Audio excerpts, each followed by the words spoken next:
And when I mean consistent, I mean like it's hard, but you got to be that way when you get your butt kicked, and then you got to be that way when you do the same to somebody else. It's a balance, and if I'm real high when we win and real low when we lose, I think that's kind of a problem. Welcome to the Jamodi Podcast, where we interview coaches and leaders to find out not just what they do, but how they do what they do. Becoming the best version of ourselves is Jamodi, just a matter of doing it. Today we are joined by the head men's basketball coach of Waxahachie High School, Greg Gober. Coach Gober has been a high school coach in the state of Texas for 26 years. His previous teams at Abilene Cooper, Colleyville Heritage, and Waxahachie High School have made it to the Texas State playoffs 16 times, and at the beginning of this season, his overall record as a head coach was 413 and 198, with a 68% winning percentage. In 2021, Coach Gober was named the recipient of the TABC Don Coleman Outstanding Coach Award. Before we hear from Coach, take a moment to subscribe to our podcast and follow us on social media at Jamodi Podcast. What is one quality you see in leaders that coaches and players need to cultivate in their own habits and actions? Well, mine's real simple, Matt. It's short, it's sweet, but it's kind of, you got to be consistent in what you do, and then you got to formulate accountability. And if you do that as a leader, you do that as a player, everybody's on the same page. You don't eliminate problems, but you definitely decrease the problems because you've been this way, they've been this way. And when I mean consistent, I mean like it's hard, but you got to be that way when you get your butt kicked, and then you got to be that way when you do the same to somebody else. It's a balance, and if I'm real high when we win and real low when we lose, I think that's kind of a problem. Your players might mimic that. Yeah, they do. Yeah. They really do, and it's tough because it's not the exact same. When you win, you have a different feeling, you have a different look on your face, your whole stuff. But when you lose, it can be completely opposite. And if you're not careful, I mean, you can just, I don't know, it kind of sabotages what you're trying to do. So for me, every day I try to be consistent in our practices. And then I want to be as accountable as they are. So it's my job to come there every day, give us the right practice, set the right tone. And if I don't, I'm not accountable. And then at the same time, it's easier for me to get onto them or to correct it or, lead them in a different way if I'm doing it every day. I had a kid from another team, and he transferred in, and I try not to compare stuff, but I was just curious what it was like where he was at. Mm-hmm. And he was like, well, Coach, sometimes, what's crazy is you're here every day. And I thought that was kind of strange. It's like, what do you mean? He goes, well, you're at practice every day. Most of the time, a lot of times it's assistant coaches at practice, and head coach might not be there all the time. And I was like, that's what I want to stay away from. I asked him just the other day, how many days you think that I've missed, outside of quarantine, outside of the freeze. And they're like, well, Coach, you missed that one time. I got something on my nose, like a staph infection.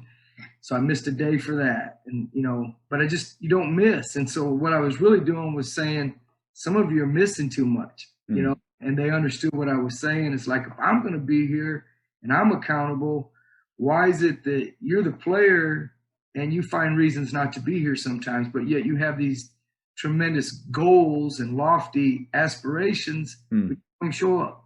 So, and that's not a norm. That was just one player going through something. Sure. And that's kind of what we explained to him, So consistency, accountability, that, every day in practice, Matt, I don't know what your practices are like, but for us, we kind of have a routine, and they know we're going to come in, we're going to warm up. When we finish the warm up, we're going to go into ball handling. When we finish the ball handling, we're going to go into shooting. When we finish the shooting, we're going to get into transition passing, something to get them moving. Then we're going to get into the things that we need to do Then after that, we go into another type of warm up that stretches them a little bit further.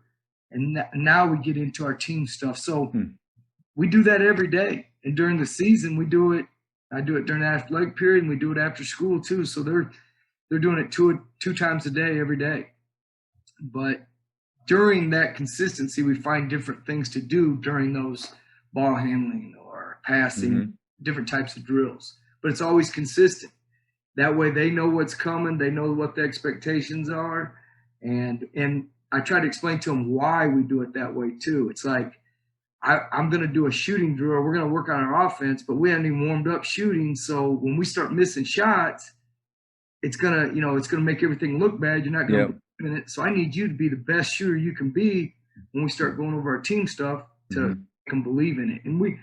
And then we'll get to one of your other questions leads into what that is and the individual skill development, stuff like that. But that's what we do. You know? I love hearing about the plan that you have, and I would imagine the fact that they know what's coming, even though the drill or the individual skill work, ball handling might change. They know that segment's coming. Because of that repetition, that pattern, you're probably able to get to a lot in a shorter amount of time, or be very efficient with your time because you have that plan in place. Yeah, I think it helps. It makes everything smooth. We walk out at 12:15, and I speak to them for about 5 minutes before practice. We talk about some of the aspirations, some things that are going on during the day, either positive accolades or we correct some behaviors that may have happened in that first 5 minutes, and then we're into it. And by 12:20, we're on it, and we're going, and they know that. And we don't. A lot of places have built-in breaks. I've been doing it for 30 years. We never have a break. I mean, we don't have water breaks. They get water if they need water. It's right there. They just get it and they're paying attention. And, everything for me is broken up into 5-minute segments. Okay. So even if I've seen some coaches that do 6 minutes, 8 minutes. I'm not smart enough to keep up with that when I make the plan. So everything's 5. And, but every day I walk out with a plan. All the coaches, I make the practices. We talk about it, kind of what we need. We go over a few things. I type them up every day, and then I give it to the coach, and we go out and we do our thing, I like that idea. I like that idea of not having structured water breaks put out throughout your workout, but the expectation is, listen, I mean, when you're in a break, when you're out of a drill, if you need a swig, go get it, but you better stay engaged. I mean, you could steal back, golly, probably for some programs, steal back 10, 15 minutes in your practice. Yeah. That's the thing. We never, I wasn't, my coach never really had breaks and things like that. So when I started developing it, I just never put breaks in there. The break might be, during your free throws, that's really your break. Yep. You're going to shoot whatever, we shoot 1-and-1s, and we got to shoot 10 of them. They come tell me what it is, and then we do we call them Spider-Mans. We do Spider-Man if we don't hit 80 or 90%, and so that's kind of how we do our stuff. You got, if you don't mind, what's a Spider-Man?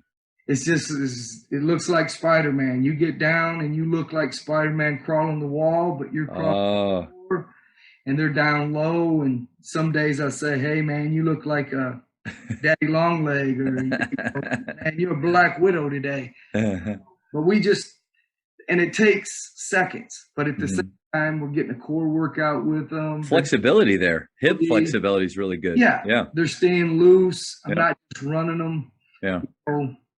We don't run near like I used to run them, but they just understand that. Why do you think that change has been from when you started? Well, I used to, I still run them, and I still punish there's always a winner and a loser. But punish in a different way, or, we reinforce in a different way. It used to be, I just line up and I'd run maybe 10, 15 minutes straight. And then the rest of the practice was crap too. Yeah. So now, we'll do some forward, some back, some push steps, something that's basketball related, some up downs, whatever in between. Whereas I used to, I ran the day of a game of a shoot around. If it wasn't right, we lined up and we ran it. So you kind of evolve over time and find something that fits your guys. And, if my guys don't think they're being competing, they don't do as well. Just do something to do it. That really doesn't resonate. It doesn't resonate to me, so it doesn't resonate to them either. It's like the free throw competition, like I said, if you're shooting against air and you're not making 80 or 90% out of your 10 shots, we've got problems. You got to figure that out. You're not going to shoot that in a game. Most of the guys aren't going to shoot 80 or 90, but in practice they are. And so we're not going to have those guys that go up to, we call them 50-50 guys. And I don't know, we do some crazy things, but we laugh at them. Hey, he's 50-50, but they all line up and they try to make them miss. Instead of trying to make them make it sometimes, we try to do like the opponent does. And it's more real. Yeah. Yeah, we yell at them, we scream. I sit there and tell them, I know you can't make it, you're weak-minded, or there's no way, I see it every day, you're so weak, you can't make this. And then they're trying to prove something to me. So anyway, that's just kind of a simple thing that we do.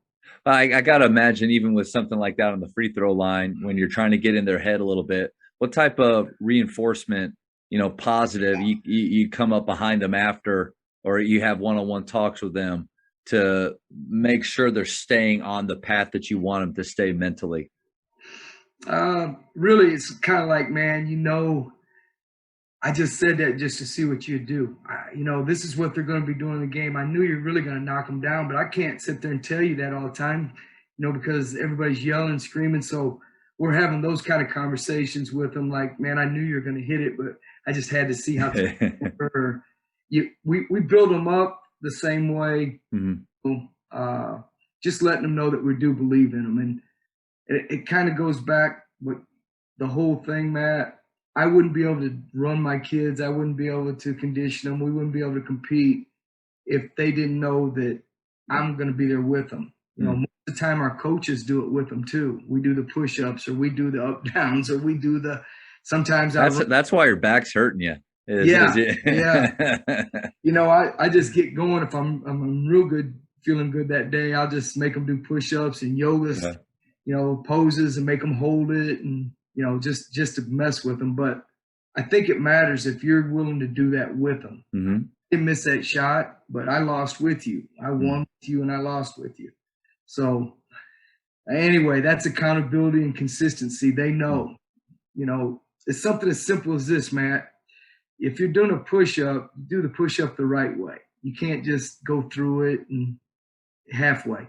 And then when you get up, you got to pop up on 2 feet. And I always say, you don't crawl up like an old man. I mean, that's how I would get up. You got to pop up. So if we see somebody not pop up, we do them again and again. Yeah. It's pretty good when you get 30 guys, they finish, it's 10, everybody's up and we move. So just something simple like that. Yeah, but that helps your culture move in the right direction that you want it to. And I love the idea of, as leaders, we're not going to ask our players to do anything that we wouldn't do. And so it sounds like you just have that type of accountability and culture with your guys.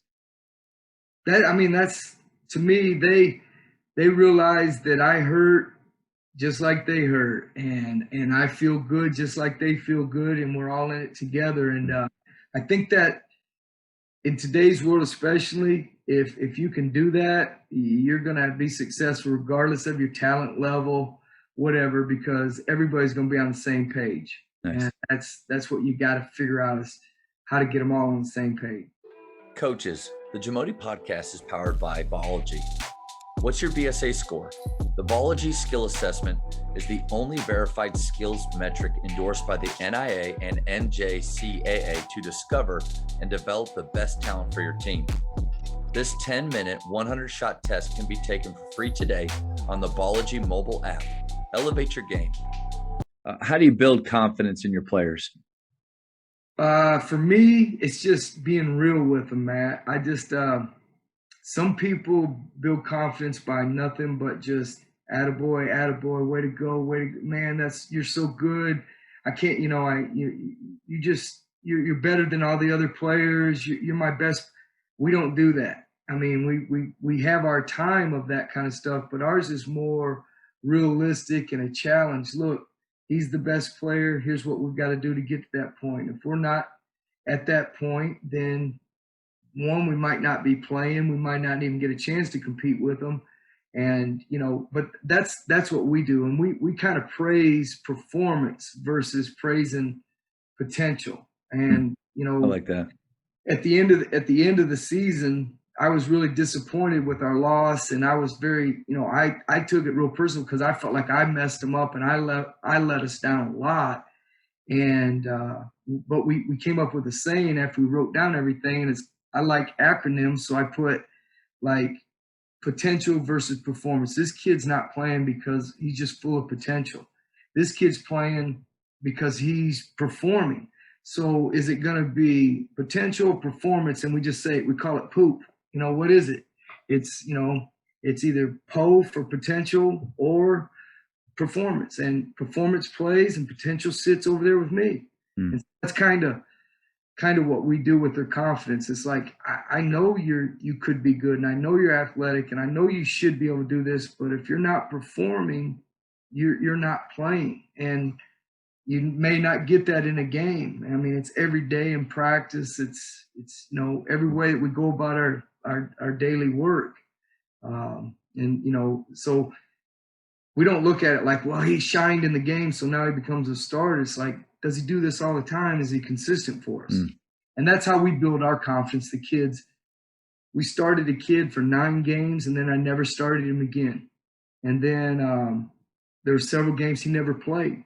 So he went from a starter to maybe newcomer of the year in another district to not even getting off the bench. Now, how does his confidence? Well, you talk about every day how hard he works. He's getting to the level he needs to get to. When he finally gets to what he can be, that's when he'll start playing again. And the good ones accept it. And truthfully, the bad ones just probably, they'll never accept it and they'll move on. Right. We're real. We're just real with them. But having those conversations and those expectations, I mean, players probably stay, and when I say uncomfortable, not in a bad way, they stay uncomfortable in a good way, meaning they got to stay sharp. Like, just because you're a starter doesn't mean it's going to stay that way. So you got to continue to work. You got to continue to put in the time. And like you said, perform. And that probably makes things really competitive in practice. And every day. I mean, they know if they're getting it done in practice, regardless of where they were on a depth chart or whatever, that really doesn't matter. They're going to play and they're going to get opportunities. So they battle every day, to get that part of it done. And I tell them constantly, we talk about it. They know this is just the way that I am. I could care less who starts. I don't worry about who starts. I said, you guys need to start thinking about who the finishers are. Yeah. In crunch time, who are the guys in the last 3 minutes of a close game? Those are our best players. If you're in, great. If you're not, you're not one of our guys that's going to be able to finish. And so starting to them it hurts your feelings and your pride and your parents' pride sometimes. But I say, hey, he's a finisher. Yeah. Look who's in the game. And that's what they really look forward to more is, if it's a close game and they're the ones in, they know that they're probably doing the best job and they're confident about it. The Jamodi podcast is powered by Sideline Interactive. Sideline Interactive is the leading manufacturer for high-quality, innovative scoring tables and LED video display boards that help coaches and schools bring more excitement to fans, create huge fundraising opportunities, and make their jobs easier. Visit sidelineinteractive.com to check out their amazing products. How does individual skill work into your daily practice? That is part of the consistency part of it as well. So probably the first, I've been at Waxahachie for 6 years. Wow, has it been that long? Wow. Yeah. I mean, it's well, actually, I'm going into, I've been there for 5 years. 5 years, yeah. So the first 3, we never did. We did skill development, but we didn't do it the way that we do it now. Okay. But we did, every day we did half-court layups, basically, with 4 or 5 guys at every basket, or 3, and they're going to do a series of hesitation and then a finish and an inside out and a finish and a 1-2 square, 4 different things off the dribble, full speed. shoot your layup, jump, grab it out of the net. So that was their individual every day. And then I went and visited another coach, Clark, over at Sulphur Springs, and he did this thing called finishing school. And I saw him do it one time at a clinic, and I got more into it. And so we started including our half-court layups with the finish school. So one of my assistants, Colton, my son, he's like, well, Dad, you could do both of those. And not just two separate things, just do them at the same time. So, hesitation at the 3, then it might be the veer finish, then it might be a bully finish, then it might, so you're working on 4 or 5 different finishes. You're working on beating the individual, the first defender, then the secondary defender. Mm-hmm. I would have never really got to that part of it if I wouldn't have seen another coach do it and kind of utilize what he was doing and put it to what we're doing. And we got a lot better. I mean, so, everybody always talks about what do you do individual in your skill development. Every day we do that. Yeah. Sometimes it's against a guy. Sometimes it's against air. Generally we start off air, then they go against somebody, and, it becomes a 1-on-1, 2-on-2 every day. It turns it into something like that before we really get going. And they really like it. What's one thing you would do differently if you could start over in coaching? That's I really, I don't know the one answer, but, or what are a couple things that you realize now? Yeah, I would look back and I always felt like I was pretty compassionate, and I always cared about my players from day one when I was a junior high coach.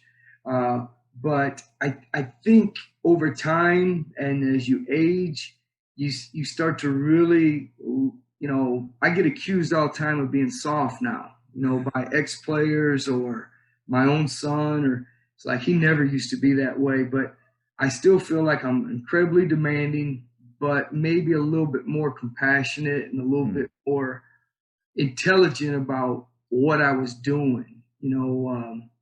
Sometimes you might end up thinking that you're proving a point, but you're hurting the opportunities just by trying to prove that point. And so, I've tried to figure out some ways better to, prove my points. Not necessarily, I don't have to prove them at that moment, but that would be one thing, coaching and player. The one thing that it's never really changed is the relationship part, though.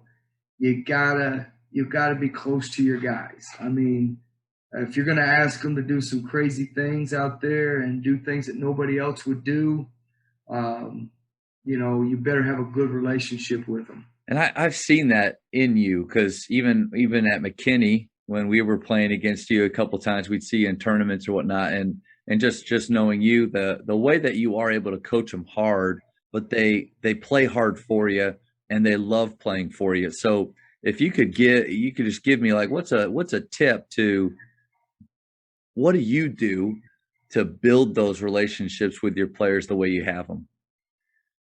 Honestly, sometimes I won't say brutally, because I'm not really, it's not hurting as much as I'm describing, but I'm incredibly honest with them. If it's bad, it's bad. If it's good, it's good. And they know there's not going to be this in between. I'm just saying it to make them feel good at the moment. Oh, it's real. And, Matt, one time a principal and administrator, she said that, I shouldn't even said she, but I did.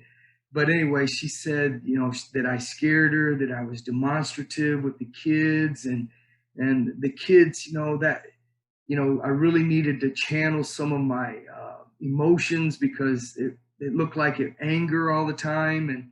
And so I really thought about it. So I went through about a 3-day period of trying to be something that you're not. And finally a kid said, Coach, why are you doing this? Why are you acting that way? This is nothing like you. And I explained to them why. And they're like, Coach, just be you. Yeah. We know. It doesn't matter what the parents, it doesn't matter what the administrator thinks. They're not with us every day in practice. So what I'm saying is, just be you, Matt. Your personality is different than my personality. If I tried to be Matt if I try to be Coach K, if I try to be Tom Izzo, people that I care about and really like and watch, but if I try to be them and that's what I'm not, Yeah. the kid smells it in a heartbeat, and it totally changes everything. Yeah, I think one thing interesting you said is just, being honest and genuine with them, because they'll be able to tell when you're being fake and phony. Yeah, man, the one things that the kid can smell if it's real or not. They know, they've seen people be phony. They've seen people two-faced, behind the back type stuff their whole lives, and for us, if I'm going to say it to your face, it's the same thing I say behind your back. Whatever I'm saying right now to somebody is what I'm going to say to them. And I tell the coaches, I tell the players this all the time. I say, guys, if you sweep, you keep sweeping things under the rug. You keep sweeping it. I said, eventually you're going to trip. I said, you might get all your little, sweep it under. Finally, it gets so much you trip. I said, so let's don't sweep anything under the rug. Let's put it out there. Let's get it the way it's supposed to be. And then the parents, the players, the administrators, we all operate under, trying to be as authentic as possible. And in today's, one of the things I want to make sure I said was, like, you don't dehumanize somebody. And that's when you're saying one thing you might change. I think as an early and as a young coach, I probably dehumanized a kid. I might have berated them to a level that I probably shouldn't have. And I try not to do that, but I still do. I mean, we're all guilty, but that's one of our rules. Like, what we don't have a list of rules. We don't go rule 1, rule 2. We get about 3 different things. And one is, you're going to treat people the way you want to be treated. And basically is, you're not going to dehumanize them. We're not going to laugh at people. We're not going to make fun of people. We're going to have fun and we're going to do all that, but we're never going to do it to make us feel good at someone else's cost. And so the kids are pretty good about that. And all of us, we value every kid regardless of, what his race is, what his wealth is, how intelligent he is. They all are valuable people. And that's what we always talk about. It's just be a valuable person, So don't dehumanize people. Coach, thank you for sharing that. I think that's a great, just something great for me to remember. Even, no matter who we're coaching or who we're dealing with, is that, one, we could probably learn something from them. No matter who they are, we can learn something from them. But also, too, that, especially the higher power part of it, where there is a purpose for them in this world, and we didn't create that. So remembering that is important. I think, truthfully, our job as a coach is not really to win and lose games. I mean, we all want to win every game. We want to do that. But the bottom line is, our job is to figure out a way to help that person be successful in life for the rest of his life. And if we can teach them a few little things that might get them through the hump that they're going to go through, because life is not fair, life is not equal, life is not just good all the time. So if we can figure out some skills to deal when we get, hit in the face with some of that stuff, it gives them a chance to be successful. And that's really, that's what I think about. That's the relationship part right there. I'm just trying to figure a way to help this kid make it in life.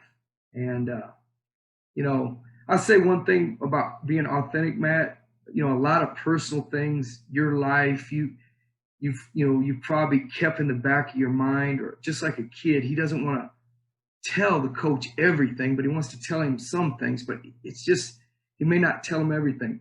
The older that I've got and the more I've coached, I tell things that, that I've held for 40, 50 years, that I just tell them because I think it might be a moment for them to learn by something that happened, even though it might be embarrassing, or say, hey, it kind of puts us on the same. Yeah, they can connect with that. Yeah. You think you're the only one that's getting threatened to get kicked off a team, or you're the only one that's ever acted up, or, your family's the only one with problems. Listen, here's some of my family problems. And I never used to really do that. And it seems like the more that I've done that, the more that I've opened with them, the more they open with me. And I don't have a lot of kids that quit, we just don't. And I don't have many kids that I've ever kicked off, but it happens. And even the ones I've kicked off have come back and like, Coach, thanks. You did this for me. You're the only person, maybe you're the only male that's ever stood up to me and you helped me become a man, or one that you love so much that you let them get by. And then finally you're not helping them, you're enabling them. So you have to really show them kind of, this is what will happen in life. You can't be part of the team anymore, so, and we're still friends. They still come to every game. They still hang out. I still mess with them. And so that's kind of what you got to be able to do, is just be real with people. Coaches, the one thing that every team needs is confident shooters. The last 8 years at Grapevine Faith, our teams have averaged 354 made threes each season. I love getting to share with coaches how our shooters train, and more importantly, how they think. If you would like to enhance your shooting culture at your school, contact me directly at jamodipodcast@gmail.com. Okay, speed round, only about 30 seconds, and just what first thing that pops in your head. You ready? All right, we'll try. Favorite ice cream flavor? I like the pecan caramel. For high school, shot clock or no shot clock? I would say they're probably shot clock, but I don't know how they'd ever manage it. Yep. Texting or talking? What do you like? I like talking. Favorite holiday? Christmas. Invisibility or super strength? Invisible? Invisibility or super strength? I like the invincibility part. Okay. That's kind of cool. I love that. Place you most want to travel? Man, I just like to see United States. I've never been one of those people that got to go abroad and do all that. Okay. I'd like to see what the United States looks like. How many cups of coffee do you drink in a day? I never drank coffee for about 40 years, about almost 40 years of my life. Never drank a cup of coffee. Had a bad year with some bad parents, and now I drink 2 cups a day. 2 cups a day. Thank you. On my way to work every morning. There you go. Last question. Godfather or Star Wars? Man, Godfather's probably what I'm more like. Yeah, that's fair. Star Wars, I can't keep up with all that. Yeah. Out of all the coaches, I've had only one say no shot clock for high school. It was Matt Driscoll, former Baylor assistant, who's at Northern Florida right now. He said no shot clock for high school, and I wasn't expecting it. That's crazy, Matt. I played with the shot clock a lot in high school. People, like we've had beginning tournaments with shot clock with Tommy Brock on them. I never even told the kids there was shot clock. And when we scored, we had the whistle blew one time. They said, "What was that?" And I said, "Guys, that was a shot clock." Oh, we're playing? Yeah. I mean, and we've never really had the problem. We take shots in a hurry. So it would probably affect more of the coaches or teams where control is such a big aspect. Control of momentum, control of time, possession. Yeah. Like if you want a bunch of passes and you're trying to run some complex actions, then shot clock maybe. But that's the part of it, is it'd be more fun to see players like you play and like we try to play, playing fast and making plays rather than running a bunch of plays. Well, it's like the EYBL thing, you're always I've been in that for a long time, and they play with shot clock forever. So I was used to playing with shot clock, and what it does, you can't just kill a game. You can't just, keep the ball from somebody. When I was at Colleyville Heritage, there'd be times that we had a possession for 45 seconds, or we'd have a possession for for a minute and a half, and we'd say how great of a possession that was. Well, now we might not have a possession for 15 or 20 seconds, and it's still a great possession. Yeah. But it's just, I think it's harder. if you want to know the truth, it's harder to play the shot clock than without, because if you're the dominant team, one way or the other, and there's no shot clock, you can manipulate it any way you want to. There's a shot clock, every possession, you're going to have to play it somehow. And so I think it's harder to coach with. That's interesting. Well, Coach, this was awesome. And I just want to thank you for giving me your time tonight. And hopefully you enjoy your family. And thank you so much. Will do, man. You too. Hey, I'll see you soon, and keep doing what you're doing. Thank you for checking out today's episode. Please take a moment to subscribe to this podcast, share it with your fellow coaches, and find us on social media for what's coming up next on the Jamodi podcast. It's just a matter of doing it.